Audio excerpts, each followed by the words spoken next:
할렐루야, 동북교회 성경 통독 챌린지 27주 차입니다.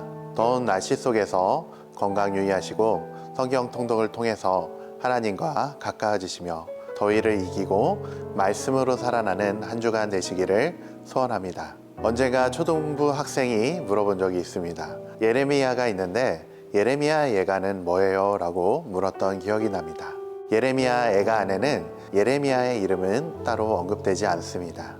하지만 예루살렘의 멸망을 탄식하는 내용과 문체들을 보았을 때 예레미야의 저서라고 보는 견해가 타당하며 예루살렘 성과 성전의 파괴를 보고난 예레미야 선지자의 슬픈 시이기 때문에 예레미야서 뒤에 붙은 예레미야 애가라는 이름이 붙었고 예레미야서 뒤에 위치하게 되었습니다. 예레미야 애가는 예루살렘의 멸망에 대한 슬픔을 노래한 5개의 시, 5개의 애가로 이루어져 있습니다. 1장은 옛 영광에 비교되는 현재 시온이 겪고 있는 고난사항을 적어 놓았습니다. 2장은 하나님이 시온을 벌하셔서 시온이 수치를 겪고 있음에 대해서, 3장은 고난 가운데 하나님의 사랑과 자비를 기억하면서 드리는 기도에 대한 내용입니다. 4장은 시온에 갇힌 자들의 불쌍한 모습에 대한 애가이며 5장은 파괴된 예루살렘 속에서 살아남은 동족들을 위한 간구로서 현재 수치스러운 상황을 토로하지만 회복을 위한 마지막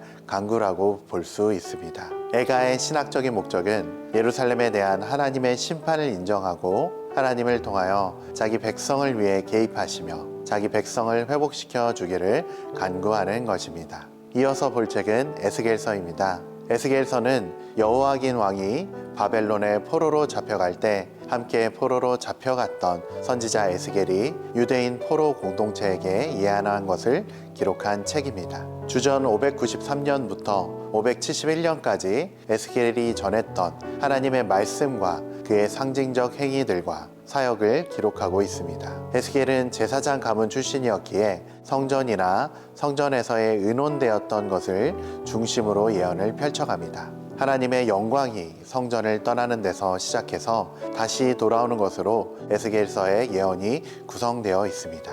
에스겔서의 특징은 다른 선지자들처럼 선지자가 1인칭과 3인칭으로 등장하지 않고 한결같이 1인칭으로 등장하는데요. 그래서 여호와의 말씀이 내게 임하였다와 같은 표현이 자주 등장합니다. 이러한 표현들은 에스겔이 연약한 인간으로서 위험 있으신 하나님께 부름받아 하나님의 말씀만을 전하고 있음과 이스라엘과 열방에 대한 하나님의 구원과 심판의 말씀이 이루어져서 하나님의 백성들과 온 세상이 여호와가 누구이신지를 알게 되는 것을 강조하고 있습니다. 에스겔서에는 환상의 말씀이 자주 등장하고 있습니다. 우리가 잘 알고 있는 마른 뼈들이 살아나는 환상, 새 성전과 새 나라에 대한 환상 등이 그 예입니다. 환상과 함께 에스겔은 상징적인 행위들을 통해서 하나님의 메시지를 전했는데 이것은 하나님의 말씀을 말로만 전하는 선지자가 아니라 삶을 통해서 하나님의 마음과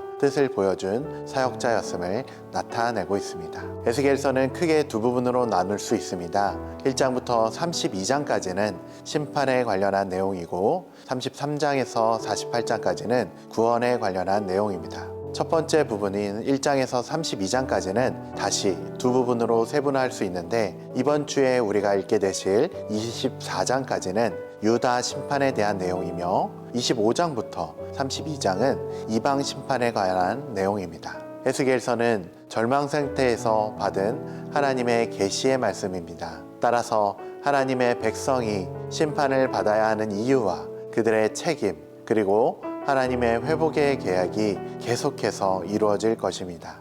그렇기에 에스겔서를 통해서 하나님이 어떤 분이시고 하나님께서 어떤 계획으로 구원하시는지에 대해서 본문을 읽으신다면 많은 어려움이 해소되리라 생각되어집니다. 이렇게 해서 이번 한 주간 보실 예레미야 애가와 에스겔서에 대해서 정리하였습니다. 역사서와 예언서를 보면 인간의 삶이 쳇바퀴 돌듯 계속해서 반복하며 돌아가는 것을 볼 수 있습니다. 그 가운데서 우리는 하나님이 지으신 백성들에 대한 관심과 사랑이 넘쳐나는 것을 확인해 볼 수 있습니다. 이번 주 읽으실 말씀을 통해서 우리 하나님께서 어떤 분이시고 우리를 얼마나 사랑하고 계시는지 확인해 보시고 그 하나님을 더욱 섬기며 하나님의 구원의 계획 안에 있음에 감사하는 한 주가 되시기를 소원합니다.